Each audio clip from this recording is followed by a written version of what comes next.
네, 두산 에너빌리티 주주분들 안녕하십니까? 김프로입니다. 오늘도 장중에 바로 방송을 켰는데요. 빠르게 핵심만 말씀드리는 시간 가져보겠습니다. 먼저 두산 에너빌리티는 지금 현재 0.86%가 오르고 있습니다. 어제 CPI 발표가 있었잖아요. 결과를 한번 확인해 볼게요. 어제 7월 CPI가 전년 대비 3.4%로 나왔는데 이게 시장 예상치 3.4%랑 정확히 일치한 수치예요. 여기에 근원 CPI 또한 2.5%로 예상치에 딱 맞았고요. 물가가 예상보다 튀지도 그렇다고 확 꺾이지도 않고 예상한 그대로 나온 거예요. 물가가 예상을 벗어났다는 건 연준이 이 금리를 서둘러서 올릴 이유가 없고 그렇다고 당장 크게 내릴 급한 이유도 없다는 뜻이에요. 그러니까 최악의 시나리오, 그러니까 물가가 확 튀어서 금리 인상 얘기가 다시 나오는 그 상황은 피한 거예요. 그런데 여기서 끝이 아니죠. 이 CPI 결과가 나오기 전부터 이 시장이 이미 안정성을 찾아가고 있었다는 그 증거가 있었어요. 코스피 변동성 지수라는 게 있는데 이게 시장이 앞으로 얼마나 출렁일 수 있는지를 숫자로 보여준 지표인데요. 그저께까지만 해도 이 지수가 훨씬 높았었는데 어제 CPI 발표를 앞두고 8.58% 급락을 하면서 56대까지 떨어졌었습니다. 그리고 오늘도 2%가 떨어지면서 55대까지 내려왔습니다. 어제는 CPI 발표를 앞두고 미리 불안 심리가 가라앉은 거고 오늘은 실제로 이 CPI가 예상치를 부합을 하면서 그 안정감이 다시 한번 확인이 된 거예요. 여기다 지금 이 안정감이 진짜인지 아니면 다시 빛을 내가지고 밀어붙이고 있는 건지를 볼 수 있는 신용융자 잔고를 한번 보겠습니다. 이 7월 말에 전체 신용융자가 32조에서 33조 사이였습니다. 그런데 8월 초 급락을 거치면서 27조 4천억까지 빠졌다가 지금은 8월 11일 기준으로 다시 30조 원까지 다시 올라온 상태인데요. 시장 심리는 이렇게 안정되고 있는데 신용융자는 아직 7월 말 고점 대비 훨씬 낮은 수준이란 거예요. 지금 이 안정감이 과열된 투기가 아니라 실제로 건전한 이 자금이 들어오면서 만들어지는 거란 뜻이에요. 그런데 오늘 하루가 끝난 게 아니죠. 오늘은 이 옵션 만기일도 같이 겹쳐있는 날이에요. 특히 쌓여있던 이 선물과 옵션의 포지션이 청산된 날인데 특히 장 마감 무렵 동시효과 시간대에 프로그램 내 물량이 한꺼번에 몰리는 경우가 많습니다. 그리고 나서 오늘 밤에는 또 미국의 PPI 생산자 물가지수까지 함께 발표가 됩니다. 그러니까 오늘은 마감 무렵의 옵션 만기의 물량 그리고 밤에 있을 PPI까지 이 두 가지 관문이 더 남아있는 하루란 거예요. 그런데 다음 주엔 또 월요일 휴장까지 겹쳐 있습니다. 그러면 오늘과 이 내일 이틀 동안 이 차익 실현의 물량이 나올 가능성이 커요. 최근 이 반등이 꽤 강하게 나왔던 만큼 아래에서 미리 잡아두신 분들 입장에서는 지금이 차익을 실현하기 좋은 자리인 거예요. 오늘 진입을 하실 거면 물량을 좀 나눠서 들어가시거나 평소보다 조심스럽게 접근을 하시는 게 좋습니다.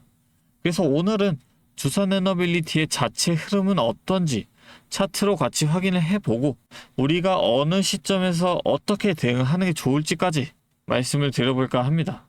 영상 끝까지 집중해서 봐주시고 여유가 되시는 분들은 구독과 좋아요 그리고 댓글로도 두산 에너빌리티 화이팅 한 번씩만 달아주시면 감사하겠습니다. 여기에 RSI 상대 강도 지수도 한번 같이 보겠습니다. 지금 두산 에너빌리티의 이 RSI가 50대까지 올라와 있습니다. 과매수 구간인 70까지는 아직 여유가 많이 남아있는 자리예요. 지금 이 속도로 며칠 더 상승이 이어져도 RSI가 바로 70까지 튀지는 않을 거란 거고 그러니까 오늘 이 상승이 바로 과열 부담으로 이어질 상황은 아니고 앞으로 3거래일에서 5거래일 정도는 추가 상승 여력이 기술적으로 남아있다고 볼 수 있는 자리입니다. 그리고 바로 밑에 있는 MACD 이동평균 수렴 확산 지수도 한번 보겠습니다. 2달 가까이 마이너스 구간에 갇혀 있다가 최근 다시 상승 추세로 전환이 됐는데요. 지금 이 막대 크기가 꾸준하게 커지고 있어요. MACD의 막대가 이렇게 커지고 있다는 건 보통 단기적으로 추세가 꺾이지 않고 상승이 며칠 더 이어지는 경우가 많거든요. 반대로 이 막대가 커지다가 갑자기 줄어들기 시작한다면 그때가 상승 힘이 빠지기 시작한다는 신호가 되는 겁니다. 지금은 아직 그 신호가 나오지 않은 상태고 막대가 계속 커지고 있다는 건 이 상승 추세가 당분간 이어질 가능성이 높다는 걸 보여주는 거예요. 그래서 이 세 가지를 같이 놓고 보면 매물대는 이미 돌파를 해서 지지로 바뀌었고 RSI는 앞으로 며칠 더 상승할 여력이 남아있고 MACD 또한 막대가 계속 커지면서 상승 힘이 아직 안 꺾인 상태입니다. 여기다 오늘 이 외국인 매도를 기관이 받아내고 있는 것까지 더하면 이 세 가지 지표와 수급이 전부 같은 방향을 가리키고 있는 거예요. 그런데 이게 진짜 다음 매물대까지 이어지려면 조건이 더 있습니다. 바로 오늘 마감 무렵까지 있을 이 옵션 만기일의 물량과 밤에는 PPI까지 이 두 관문이 우호적으로 지나가야 지금 있을 RSI와 MACD가 보여주는 이 상승 여력이 실제 매물대까지 이어지는 거지, 반대로 이 두 관문에서 갑자기 매물이 쏟아진다면 지금까지 쌓아온 이 흐름도 순식간에 무너질 수 있다는 거예요. 그렇다면 지금부터 대응이 진짜 중요해지는 거죠. 당장 오후장부터나 내일 오전장에 여러분이 실제로 어떤 걸 보고 움직여야 하는지 말씀을 드려볼까 해요. 첫 번째로 오늘 마감 무렵에 있을 이 옵션 만기일 프로그램 매매 흐름을 보셔야 합니다. 이 물량이 매수 쪽으로 쏠리면 다음 매물대를 향한 상승으로 이어질 수가 있고, 매도 쪽으로 쏠린다면 지금까지 오른 만큼의 되돌림이 나올 수도 있습니다. 두 번째로 오늘 밤 이 PPI 발표 결과를 확인하셔야 합니다. 어제 CPI처럼 예상치에 부합을 한다면 내일도 이 상승 흐름이 이어질 수가 있는 거고, 내일도 이 상승 흐름이 이어질 가능성이 커지는 겁니다. 그런데 이게 혼자서는 좀 어려우실 수도 있어요. 오늘 마감 무렵에 있을 이 옵션 만기일과 오늘 밤 PPI 발표까지 지켜보고 계셔야 하는데, 본업을 하시는 분들은 실시간으로 이 타이밍에 딱 맞춰서 화면 앞에 앉아 계시기가 현실적으로 쉽지 않으시거든요. 그래서 제가 오늘 옵션 만기일 물량과 이 PPI 발표 이후 반응까지 직접 보고 있다가 실제로 대응해야 할 그 시점이 오면 바로 알려드릴 겁니다. 하지만 유튜브 특성상 시시각각 변하는 장중 대응 시점이나 구체적인 이 타이밍을 유튜브 영상에서 직접 말씀드리는 데는 분명한 이 한계가 있어요. 그래서 제가 상단에 제 개인 번호를 하나 잠깐 띄워드릴 테니까 이 번호로 두산이라고 두 글자 적어서 문자로 보내주시면 제가 확인하는 대로 실시간 대응 타이밍을 공유해드리겠습니다. 자, 그러면 오늘처럼 변동성이 예상되는 장에서는 과연 어떤 기준으로 이 시장을 봐야 할까요? 주식이라는 게 한 번 방향을 잡았다고 해서 그쪽으로만 가는 게 아닙니다. 자연스럽게 이 오름세와 눌림목을 반복을 하면서 점진적으로 N자형 파동을 만들어가는 것이 주식 시장의 기본 원리입니다. 결국 이런 파동 안에서 우리가 해야 할 일은 정해져 있습니다. 주가가 눌리는 구간에서 분할로 접근을 하고 반등이 나올 때 일부 차익을 실현하는 대응이 필요하다는 거죠. 막연히 중장기로 보유하기보다는 이 흐름을 이용해서 평단가를 낮추고 이 수익을 챙기시는 기회로 삼는 것이 유리하다는 거예요. 물론 투자의 최종 판단은 시청자 여러분들의 몫이므로 제 의견은 참고로 활용해 주시면 좋겠습니다. 마지막으로 지금까지 영상 시청해 주신 분들을 위해서 제가 특별한 이 선물을 하나 준비해 왔으니까요. 지금까지 영상 봐주신 주주분들만큼은 꼭 놓치지 마시고 같이 챙겨가셨으면 좋겠습니다.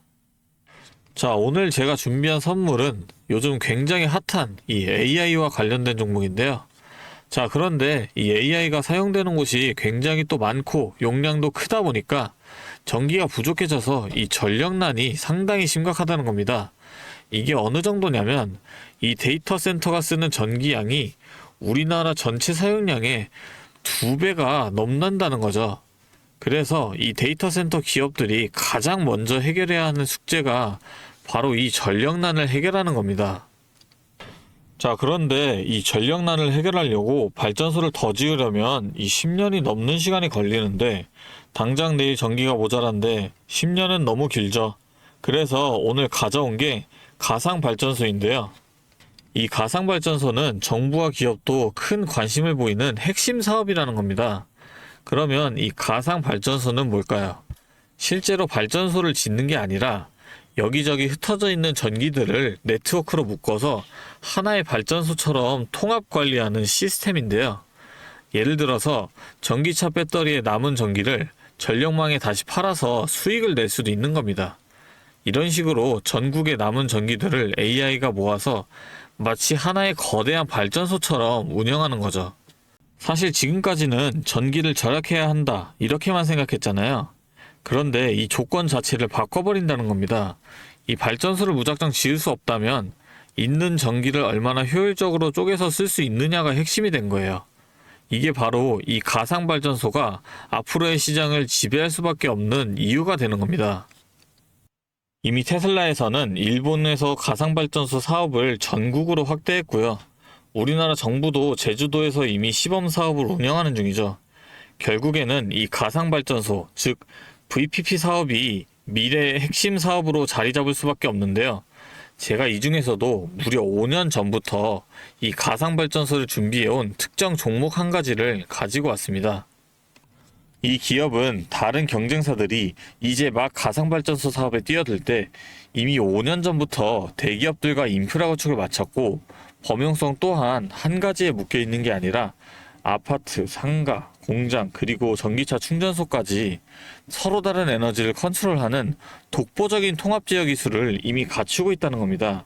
다시 말해서 에너지 효율을 뽑아내는 기술력이 시장 평균보다 이미 30% 이상 앞서고 있다는 평가를 받고 있어요. 그렇다면 올해 2026년 분산에너지 특화 사업이 본격화되면 어떻게 될까요?